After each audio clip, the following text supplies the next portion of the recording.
désormais un mouvement dénommé Amis d'Algérie pour la solidarité et le développement qui vient de lancer ses activités ce samedi à travers une opération de don de sang à suivre dès le début de ce 19h30. Éliminatoire Coupe du Monde 2026, les Aigles du Mali, légèrement secoués par les Sao du Tchad, ont finalement appuyé sur l'accélérateur pour s'imposer 3-1. Un bon départ des Aigles, le film du match en fin de journal. Un proverbe africain nous dit que ce sont les arbres qui tombent qui font du bruit, sinon la forêt pousse en silence. Mesdames et messieurs, bonsoir et merci de nous recevoir chez vous pour vous informer. Je parlais tantôt du lancement des activités de l'Association des Amis d'Algérie pour la solidarité et le développement 3ASD. C'était à travers une opération de don de sang, un geste de solidarité notamment en faveur des militaires. L'initiative vise à soutenir les agents de santé dans la prise en charge des malades en Tamaïga. L'Association des Amis d'Algérie pour la solidarité et le développement 3ASD s'engage dans une noble cause en initiant une opération de don de sang, ceci dans le cadre du lancement de ces activités. Un geste empreint de solidarité en faveur tant des militaires que des civils. Cette action, ancrée dans la bienveillance et le souci du bien-être commun, vise à renforcer la cohésion sociale au sein de la communauté locale. Le don de sang, comme pour indiquer la solidarité de cette association envers les Maliens, qu'ils soient en tenue ou en civil, qu'ils soient au front ou qu'ils soient dans la cité, en vue de leur procurer le bon vivre que tout être humain attend de la vie. Mais au-delà de cet événement-là, c'est également pour rappeler les liens séculaires qui existent entre l'Algérie et puis le Mali. En organisant cette opération, l'association aspire à promouvoir l'entraide et à contribuer activement à la préservation de la santé, un acte altruiste par excellence. Le don de sang, c'est un sacrifice que le donneur consent pour sauver quand même la vie d'autres de ses semblables, et ses semblables qui n'auront même pas la chance quand même de les reconnaître, de les rencontrer une fois. Donc vraiment c'est un geste purement altruiste, vraiment qui vaut son pesant d'or. Le mot avec lequel il faut commencer, c'est un mot de félicitations aux membres de l'association pour leur initiative. Ils ont décidé de lancer leur activité avec un geste fort, le geste du don de sang. Et le don de sang, c'est, comme l'a dit un des participants, c'est la vie. Pour rappel, l'Association des Amis de l'Algérie pour la solidarité et le développement 3ASD est apolitique, socio-économique et culturelle avec pour devise fraternité, solidarité, partenariat. Son but est de contribuer à la promotion de la solidarité, de la coopération et du partenariat entre le Mali et l'Algérie. Et sur un tout autre plan, pour une campagne agricole réussie, la maîtrise des prévisions météorologiques est d'un apport déterminant. Voilà pourquoi l'Agence nationale de la météorologie a initié une session de formation sur les enjeux liés au changement climatique. Elle s'adresse à 57 élus locaux venus de Koutiala, Nyono, Sikasso, Ségou, Kadjolo et Yorosso. Ces derniers devront servir de relais auprès de la population, c'est ce que nous dit Dala Traoré. Des élus locaux à l'école des experts de l'Agence nationale de la météorologie. L'exercice s'articule autour des données météorologiques qui mettent en évidence les enjeux liés au changement climatique. Enjeu dont la prise en compte reste capitale pour une campagne agricole réussie.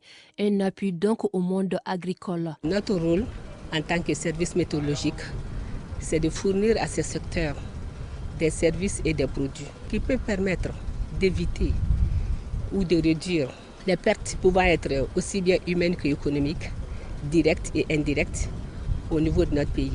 Ils sont au total 75 élus venus de Koutiala, Nyono, Sikasso, Ségou, Kadjolo et Yorosso pour la circonstance.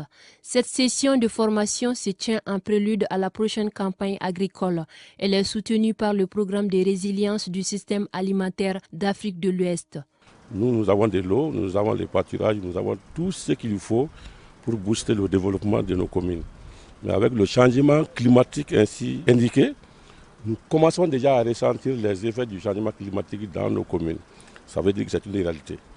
Je pense que cette formation va nous rendre utiles sur beaucoup de plans. Parce que nos communes rurales, c'est des communes agricoles de façon générale. Donc si nous avons des informations provenant des spécialistes de la météo, alors nous on ne peut que se féliciter. Les participants à cette session devront servir de relais auprès de leurs communautés respectives, synonyme d'une vulgarisation devant atteindre le maximum d'acteurs vivant dans les localités ciblées. Nous allons leur apprendre comment mesurer la pluviométrie, comment transcrire cette pluviométrie et comment aussi utiliser des outils comme le calendrier prévisionnel du CEMI. Comment nous envoyer ces informations pour que ces données, nous les traduisons en informations, puis en connaissances et en compétences. Et c'est ces compétences dont ils ont besoin pour renforcer leurs capacités de résilience face aux aléas climatiques. Après cette première étape consacrée à la théorie, suivra celle de la pratique dont la date reste à fixer. Faisons à présent un tour sur les réseaux sociaux pour rencontrer deux influenceuses, notamment Ndiaye Awa Doumbia, à la fois entrepreneur et commerçante, et la seconde, agent de l'INPS, se nomme Sidibé Orokia Djara, alias Tatia. Elle a ajouté 7 autres cordes à son arc. Elle est celle de la vente de produits cosmétiques sur TikTok. Mariam Sissoko fait un gros plan sur Awa et Tatia. Sur pied depuis 5 heures du matin pour préparer non seulement le petit déjeuner, mais aussi s'occuper de ses enfants. Ndiaye Awa Doumbia fait 1001 choses à la fois. Dans la trentaine, l'influenceuse Awa est mariée et mère de 3 garçons et une fille. Par son courage et sa détermination, Awa arrive bien à concilier sa vie de foyer, de travail et les réseaux sociaux, ce qui demande beaucoup de sacrifices. Il faut juste essayer de se programmer, avoir un planning, c'est très facile. Bon, souvent c'est difficile, mais moi je dirais que c'est très facile quand tu as un programme. Il faut essayer de te fixer des objectifs et savoir qu'il y a le travail, mais il y a la famille aussi. Se donner vraiment des objectifs. Se dire, bon, le matin, je dois faire ça pour la famille, la journée, j'ai tel programme et la nuit, j'ai tel programme. Donc moi, j'essaye vraiment de séparer. Tenez-vous bien, elle a plus d'1 million d'abonnés sur TikTok. Grâce à ces petites vidéos qui font rire et sensibiliser les jeunes couples.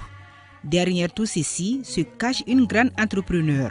Ça fait toujours plaisir de savoir qu'il y a beaucoup de gens qui te suivent, qui veulent savoir ce que tu fais et qui t'aiment réellement, parce que ça c'est de l'amour. Non, c'est pourquoi souvent je fais même des vidéos pour montrer que le réseau social est vraiment fake. C'est pas vrai. Souvent, nous, on montre le bon côté. Mais est-ce que réellement c'est ça? Souvent, dans mes vidéos, vous voyez même que je montre ça, ce côté-là, où vraiment, je suis avec monsieur, je ne m'entends pas avec lui. Et après, quand je fais le téléphone, la caméra comme ça, on essaye de rentrer dans le jeu. Mais moi, je pense que la base, le couple même, c'est la femme. Tu dois savoir ce que ton mari aime. Tu dois savoir comment te comporter avec ton mari. Et ça va vraiment faciliter les choses. Son mari témoigne de son courage. Il invite en outre les autres femmes à emboîter les pas de Awa Doumbia. Quand vous avez une femme qui est dans ce domaine-là, vous êtes obligé de vous entendre. Oui, elle arrive à jongler tout. Malgré avec son travail et tout, elle arrive à bien gérer la famille aussi. Si toute femme peut être comme elle, là, je pense que les hommes auront moins de tâches.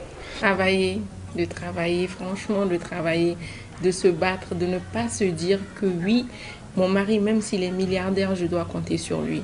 De toujours se lever pour travailler. Elle, c'est Orokia Djara, communément appelée Tatia. Elle est mariée et mère d'un garçon et de 2 filles. Elle est aussi fréquente sur les réseaux sociaux. Tatia travaille à l'INPS et mène la vente en ligne. On peut dire qu'elle est l'une des meilleures vendeuses sur TikTok. En 2 jours, elle peut vendre plus de 200 cartons de son produit. Le marché, je vais dire, alhamdulillah rabbil alamin, ça se passe très bien le marché. Parce qu'avant, je faisais le marché sans le réseau, mais ce n'était pas comme ça. Mais donner l'ampleur, l'impact c'est le réseau social. C'est pas du tout facile. C'est vrai que je travaille à l'INPS. Là, moi, je quitte chez moi depuis 6 heures. Je vais au boulot. Voilà, donc je descends vers les 16 heures. Automatiquement, je viens directement ici de 16 heures jusqu'à 19 heures. À partir de 19h30, 20 heures, je suis à la maison pour m'occuper aussi de mon foyer. Active et courageuse, Tatia et sa sœur se sont imposées sur TikTok. Leur parcours font honneur à la gente féminine. Oui, on a rencontré beaucoup de difficultés parce que le réseau social, il y a des côtés positifs, il y a des côtés négatifs. Voilà, donc souvent, ce que nous, on a pensé, si tu fais ce genre de travail sur les réseaux sociaux, il ne faut jamais répondre. Soit déterminé, soit sur ta route. On est monté sur le réseau à cause de la vente en ligne, le online. Donc on s'est mis sur ce chemin, donc et les gauches à droite, on a carrément oublié ça. Sinon, il y a beaucoup de critiques sur les réseaux sociaux. Selon Mme Sidibé, vouloir c'est pouvoir, puisqu'elle n'a jamais fait d'études en marketing. Je vais dire merci au bon Dieu, parce que la communication, le marketing, c'est un don de Dieu. Base de formation, moi je n'ai jamais étudié la communication, je n'ai jamais fait le marketing. Souvent on est là, on parle, on cause ensemble, moi je pense ce qu'on va faire demain. Et ça vient naturellement. L'exemple de ces deux grandes dames est la preuve palpable que les femmes doivent être respectées et encouragées malgré les préjugés dont elles sont victimes dans la société malienne. Comme on le dit, quand femme veut, elle peut. Parlons sport football à présent au compte de la première journée des éliminatoires de la Coupe du Monde 2026. Le Mali s'est imposé 3-1 face au Tchad. C'était au stade du 26 mars. Cette victoire permet aux Aigles du Mali de bien démarrer leur campagne de qualification pour le Mondial 2026. Le résumé de la rencontre avec Daouda Koné. Les Aigles du Mali ont monopolisé le ballon durant toute la première période face au Sao du Tchad. Mais il a fallu attendre la 44e minute pour voir les filets tchadiens trembler. Un but refusé de Kamouri Doumbia par l'arbitre pour une charge sur le gardien de but du Tchad. Ce n'était que partie remise. Le même Kamouri réplique une minute plus tard en reprenant un centre de son capitaine Hamari Traoré pour ouvrir le score. 1-0, c'est le résultat qui nous conduit à la pause. Au retour des vestiaires, les Aigles tentent de tuer le match. Ils obtiennent quelques corners. Les Sao résistent et parviennent même à égaliser par l'entremise de Marouis Mouandilmadji, le capitaine de l'équipe tchadienne. Après ce but, les Tchadiens gagnent en confiance. Eric Sekouchel, le sélectionneur des Aigles du Mali, injecte du sang neuf. Cela va payer. Youssoufou Niakate et Ibrahima Sissoko vont tuer le match successivement à la 77e et 81e minute de jeu. 3-1, score final. Une entrée en lice réussie pour les Aigles du Mali. C'est vrai qu'on a eu encore une fois du mal à trouver les côtés, même si on a changé de système. Le but du jeu, c'est de trouver ce principe pour fixer d'un côté et renverser. On a beaucoup tenté, même des fois, même si des fois les transversales sortaient un peu, mais voilà, c'est l'intention qui comptait. Et sur le peu de fois où on a trouvé les côtés, on a été dangereux. Et encore une fois, c'est au moment où on sentait qu'on était le plus difficile que cette équipe nous a laissé des espaces qu'on a pu tuer, parce que la vérité, c'est qu'ils ne nous ont pas laissé d'espace. Donc, non. Moi, je suis satisfait de ce match, une victoire 3-1. À l'occasion de la deuxième journée, la République centrafricaine qui devait recevoir le Mali à domicile sera finalement au stade du 26 mars pour défier les Aigles du Mali pour faute de terrain homologué. Bonne chance aux Aigles pour la suite. C'est tout pour aujourd'hui. Je vous retrouve demain, s'il plaît à Dieu. D'ici là, prenez soin de vous, car chaque heure de vie est une chance et chaque jour est une grâce. Que la grâce d'Allah soit avec nous. Excellent samedi à tous. Bonsoir.